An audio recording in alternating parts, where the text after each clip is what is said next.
Hi everyone, welcome back to the channel. इस बार finance bill 2021 में काफी सारे टीडीएस के सेक्शंस इंट्रोड्यूस किए गए हैं और काफी सारे टीडीएस के सेक्शंस में अमेंडमेंट भी हुए हैं। इन्हीं में से एक इम्पॉर्टेंट सेक्शन है सेक्शन 194Q, 1 जुलाई से एप्लीकेबल हो रहा है।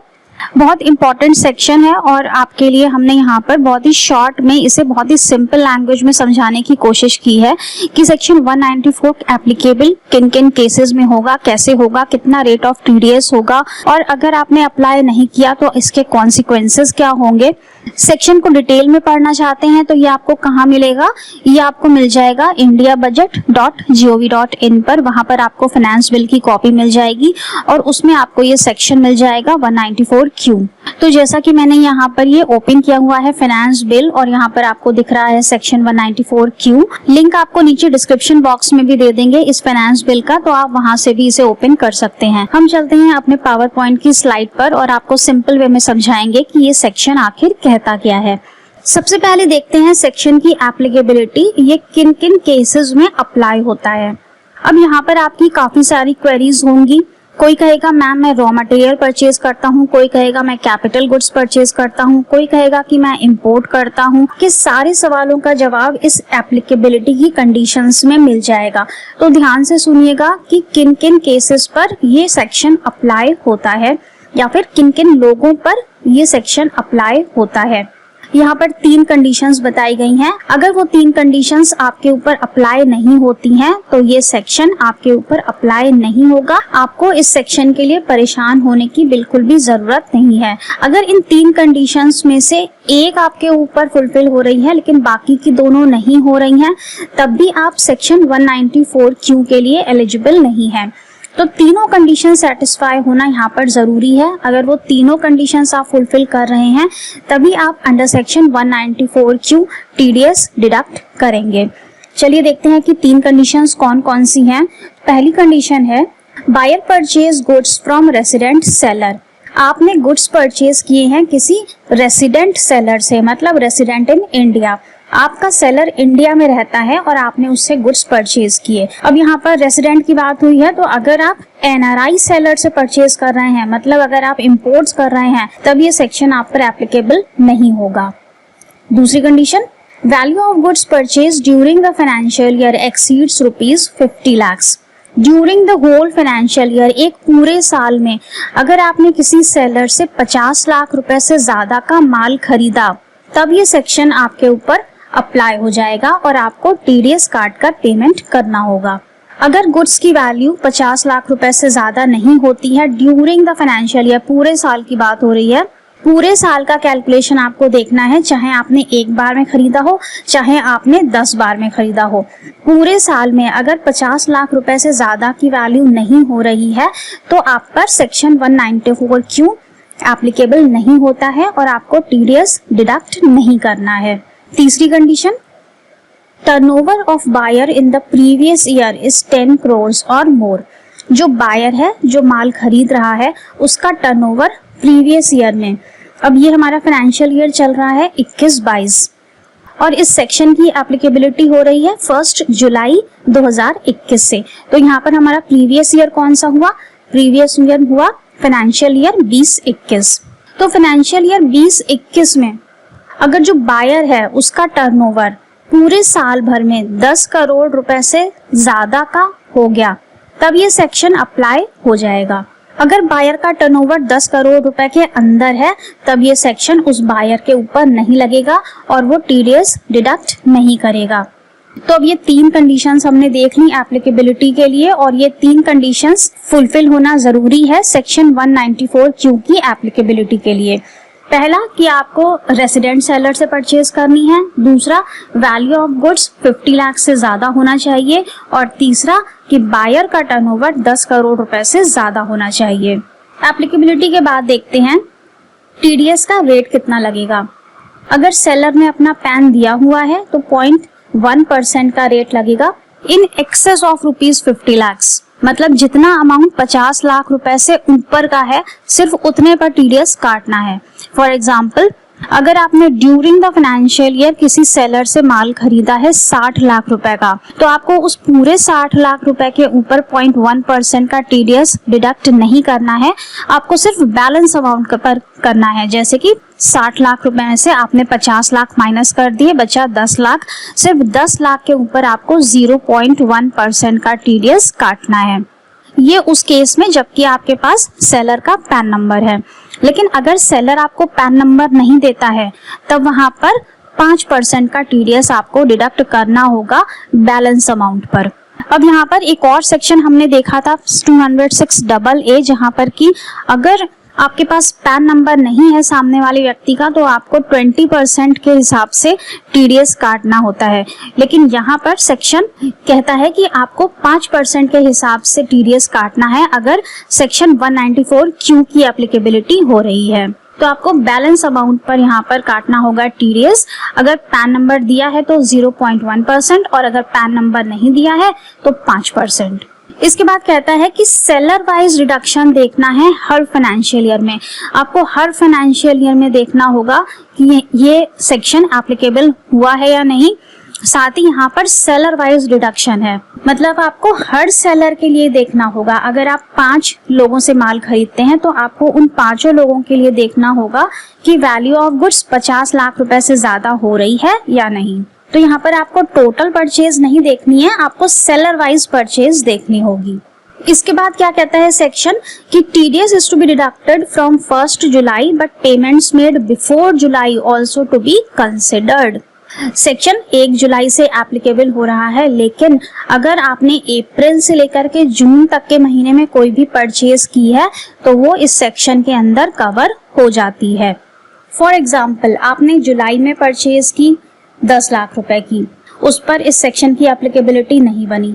लेकिन आप अप्रैल से लेकर के जून में 50 लाख रुपए की परचेज कर चुके हैं, तो अब आप जब ड्यूरिंग द होल ईयर उस परचेज के अमाउंट को कैलकुलेट करेंगे तो वो 60 लाख रुपए हो गया। पहले के 3 महीनों में आपने 50 लाख की परचेज करी और जुलाई के महीने में आपने 10 लाख की परचेज की, तो आपका टोटल हो गया 60 लाख रुपए। तो एप्लीकेबिलिटी यहाँ पर आ जाएगी 194Q की और आपको टीडीएस डिडक्ट करना होगा बैलेंस अमाउंट पर, जो कि है 10 लाख रुपए। 10 लाख रुपए पर आपको 0.1% का टीडीएस डिडक्ट करना है अगर आपके पास सेलर का पैन नंबर है। तो आई होप ये क्लियर हो गया कि अगर आपने 1 जुलाई से पहले कोई परचेज की है तो वो भी इस सेक्शन के अंदर कवर हो जाएगी और आपको उसे इंक्लूड करके ही परचेज का अमाउंट देखना है। नेक्स्ट देखते हैं जीएसटी प्रोविजंस कि जीएसटी के केस में यहाँ पर क्या होगा। अब यहाँ पर एक बहुत बड़ा क्वेश्चन आता है टर्नओवर को लेकर कि बायर अपने टर्नओवर को कैसे कैलकुलेट करेगा इस सेक्शन के लिए। जो 10 करोड़ रुपए का टर्नओवर उसे देखना है, उसमें क्या एक्सक्लूडिंग जीएसटी होगा या इंक्लूडिंग जीएसटी होगा। तो यहाँ पर ये क्लैरिफाई किया गया है कि जो उसको टर्नओवर देखना है वो एक्सक्लूडिंग जीएसटी होगा, उसमें आपको जीएसटी का अमाउंट नहीं लेना है। जितनी भी आपकी ग्रॉस रिसिट्स हैं या ग्रॉस सेल प्रोसीड्स हैं, आपको सिर्फ उतना ही कंसिडर करना है। जो जीएसटी का पोर्शन है वो आपको नहीं देखना है अपने टर्नओवर को कैलकुलेट करने के लिए। तो जीएसटी की वैल्यू आपको हटा देनी है और फिर देखना है आपको कि क्या आपका टर्नओवर 10 करोड़ रुपए से ज्यादा है या नहीं। इसके बाद दूसरा जो इम्पोर्टेंट पॉइंट है कि टीडीएस हम किस अमाउंट पर काटेंगे, उसमें इंक्लूडिंग जीएसटी होगा या एक्सक्लूडिंग जीएसटी होगा। तो जितनी भी इनवॉइस की वैल्यू है, इनवॉइस की वैल्यू हमेशा जीएसटी लगाकर ही आई होगी। तो जो भी टोटल इनवॉइस की वैल्यू है उस इनवॉइस वैल्यू पर आपको टीडीएस काटना है। इसका मतलब हुआ आपको जीएसटी इंक्लूड करके जो अमाउंट है उस पर टीडीएस डिडक्ट करना होगा। TDS is to be deducted on the amount including GST. और टर्नओवर के लिए turnover is to be calculated after excluding GST. तो आई थिंक ये क्लियर हो गया होगा कि आपको टर्नओवर कैसे लेना है और आपको टीडीएस कौन से अमाउंट पर डिडक्ट करना है। इसके बाद कि टीडीएस आपको कब डिडक्ट करना है, तो टीडीएस डिडक्ट करने के लिए अभी तक जो भी प्रोविजंस चले आ रहे हैं वही सेम प्रोविजन यहाँ पर है। At the time of purchase और advance payment whichever is earlier.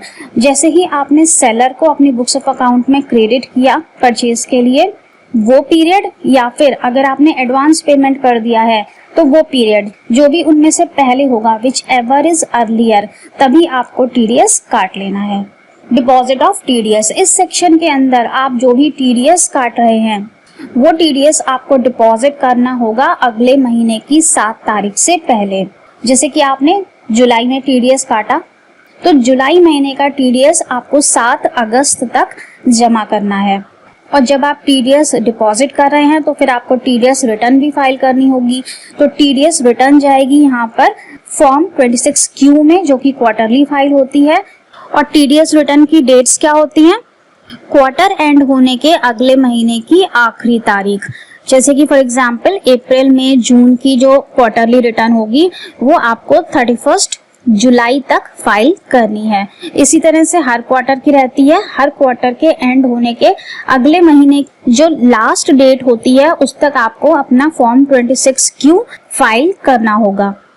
Consequences of not deducting TDS, अगर आपने टीडीएस डिडक्ट नहीं किया तो क्या होगा?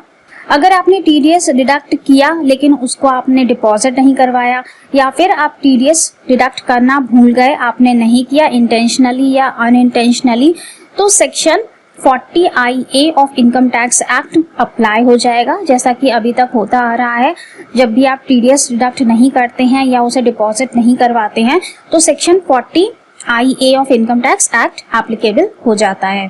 तो जब ये सेक्शन एप्लीकेबल हो जाता है, इसमें क्या कहा गया है कि अगर आपने इस सेक्शन का डिफॉल्ट किया, in case of defaulters 30% of the amount on which TDS is to be deducted will be disallowed and added back to the income of the buyer। तो जो 30% अमाउंट होगा जिस पर कि आपको टीडीएस डिडक्ट करना है, वो अमाउंट आपका डिसअलाउड हो जाएगा और वो आपकी इनकम में एड बैक कर दिया जाएगा और अकॉर्डिंगली उसी तरह से आपका इनकम टैक्स कैलकुलेट होगा और नेचुरल सी बात है कि आपको ज्यादा टैक्स देना पड़ेगा। तो under section 40IA 30% of the amount will be added back to your income. अब यहाँ पर कुछ सिचुएशंस ऐसी भी बताई गई हैं जहाँ पर कि सेक्शन 194Q एप्लीकेबल नहीं होगा। किन केसेस में अप्लाई नहीं होगा? जहाँ पर कि आपको किसी और सेक्शन के अंदर टीडीएस काटने की लायबिलिटी बन रही है, तब सेक्शन 194Q एप्लीकेबल नहीं होगा और वो वाला सेक्शन एप्लीकेबल हो जाएगा। इसके साथ ही एक दूसरा सेक्शन भी है, सेक्शन 206C1H, जो कि टीसीएस के लिए है और ये सेक्शन फाइनेंस बिल 2020 में आया था। तो अगर इस तरह का कोई केस है जहां पर कि सेक्शन 194Q और सेक्शन 206C1H दोनों एप्लीकेबल हो रहे हैं, तब ये प्रॉब्लम अराइज हो जाती है कि हम सेक्शन 194Q लगाएं या फिर हम सेक्शन 206C1H लगाएं। जब इस तरह के केस बन जाता है तब वहां पर सेक्शन 194Q अप्लाई हो जाएगा और सेक्शन 206C1H नहीं लगेगा। तो अगर इस तरह का कोई केस आ जाता है जहां पर कि दोनों सेक्शंस अप्लाई हो रहे हैं, वहां पर आपको अकॉर्डिंग टू सेक्शन 194Q के हिसाब से टीडीएस डिडक्ट कर देना है। तो आई होप कि सेक्शन मैंने आपको अच्छे तरह से यहाँ पर समझाया होगा। इसके बाद भी अगर आपके कोई क्वेरीज हैं, कोई कमेंट्स हैं, तो आप हमसे जरूर पूछिएगा नीचे कमेंट बॉक्स में। अगर आपके कोई सुझाव हो या आप किसी पर्टिकुलर सेक्शन के बारे में जानना चाहते हो तो भी हमें जरूर बताइएगा नीचे कमेंट बॉक्स में। वीडियो को लाइक कर दीजिएगा, अच्छा लगा हो तो दूसरों के साथ इसे शेयर भी कर दीजिएगा। Thank you so much for watching this video. Stay safe and healthy. Bye bye.